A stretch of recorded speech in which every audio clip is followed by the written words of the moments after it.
നമസ്കാരം കൂട്ടുകാരെ, ഞാൻ പീറ്റർസ്. ഇന്നത്തെ പുതിയ വീഡിയോയിലേക്ക് ഏവർക്കും സ്വാഗതം. അതായത് 28/4/2026 ചൊവ്വാഴ്ച രാവിലെ റബ്ബർ വില നോക്കുമ്പോൾ റബ്ബർ വില വീണ്ടും കുതിക്കാനുള്ള സാധ്യതയാണ്.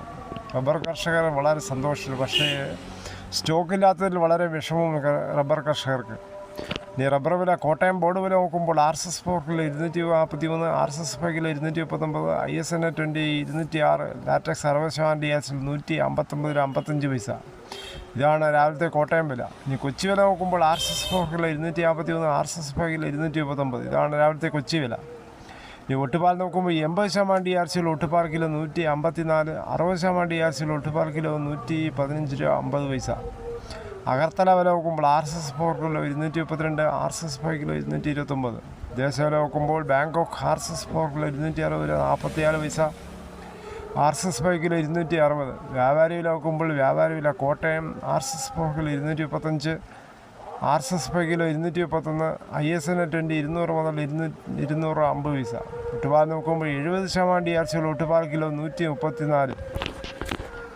കേരളത്തിലെ മറ്റു വില നോക്കുമ്പോൾ സ്വർണ്ണം 22 ക്യാരറ്റ് രൂപ 14,155, ഒരു പവന് 1,13,240 അതുപോലെ 24 ക്യാരറ്റ് രൂപ 15,442, ഒരു പവന് 1,23,536.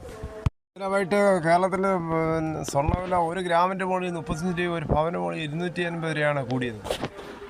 തേങ്ങ വില നോക്കുമ്പോൾ തേങ്ങ ചകരിയില്ലാത്ത മുട്ടത്തേങ്ങ കിലോ 75, പച്ചത്തേങ്ങ 40 മുതൽ 60, വെളിച്ചെണ്ണ ലിറ്ററിന് 390, കൊക്കോ 210, കൊപ്ര എഴുത്തപടി 158, കശുവണ്ടി 110, അടയ്ക്കാപ്പുതിയത് 390, പഴയത് 420, കാതിരക്കുരു 1880, കയർ ഇടക്കയർ 10, കരിപ്പൊട്ടി കയർ 10 മുതൽ 15, ജാതിക തൊണ്ടോട് കൂടി 300, ഗ്രാമ്പു 810, നാടൻ 920, പിണ്ണാക്ക് എസ്പെലാർ 37, റോട്ടറി 40. കുരുമുളക് അൺകാർവില് 707, കുരുമുളക് ആറുവില് 727, കുരുമുളക് പുതിയത് 697, ചുക്ക് വെസ്റ്റ് 300, മഞ്ഞൾ സേല 155, പൈനാപ്പിൾ പച്ച 32, പഴം 33, കുരുമുളക് വയനാടൻ 700, ചേട്ടൻ 690, നെല്ല് കിൻഡൽ 2500, കാപ്പിക്കുരു 35,500.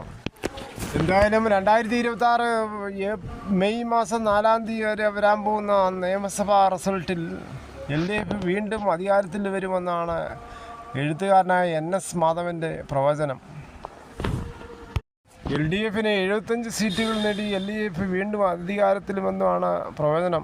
UDFന് 65 സീറ്റ് കിട്ടുമെന്നും BJP ഇപ്രാവശ്യവും അക്കൗണ്ട് തുറക്കത്തില്ലെന്നാണ് തൻ്റെ പ്രവചനത്തിലൂടെ അദ്ദേഹം വ്യക്തമാക്കുന്നത്.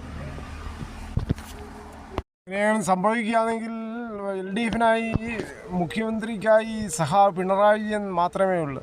പക്ഷേ UDFനായി 3-4 പേര് ഇപ്പോൾ അന്തരീക്ഷത്തിൽ മുഴങ്ങി കേൾക്കുകയാണ്. കൊല്ലം ജില്ലയിൽ LDFന് 7 സീറ്റും UDFന് 4 സീറ്റുമാണ് NS മാധവൻ തൻ്റെ പ്രവചനത്തിലൂടെ പറയുന്നത്.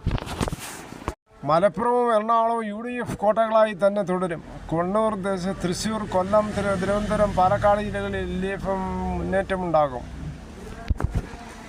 എന്നാൽ ഈ പ്രവചനം വന്നതോടുകൂടി ഇപ്പോൾ സോഷ്യൽ മീഡിയയിലൂടെ തമ്മിലടി UDF സ്റ്റോപ്പ് ചെയ്തിരിക്കുകയാണ്.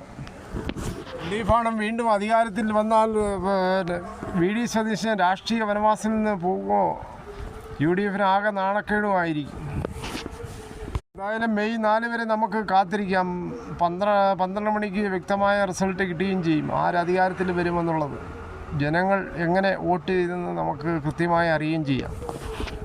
ഇതോടുകൂടി ഈ വീഡിയോയുടെ പൂർണ്ണമാകുന്ന ഇത്രയും സമയം ക്ഷമയുടെ കേട്ടിരുന്ന വളരെയധികം നന്ദി. നിങ്ങൾക്ക് ഇഷ്ടമായെങ്കിൽ ഒരു ലൈക്ക്, ഒപ്പം നിങ്ങളുടെ വിലയേറിയ അഭിപ്രായങ്ങൾ സബ്സ്ക്രൈബ് ചെയ്യാൻ മറക്കല്ലേ.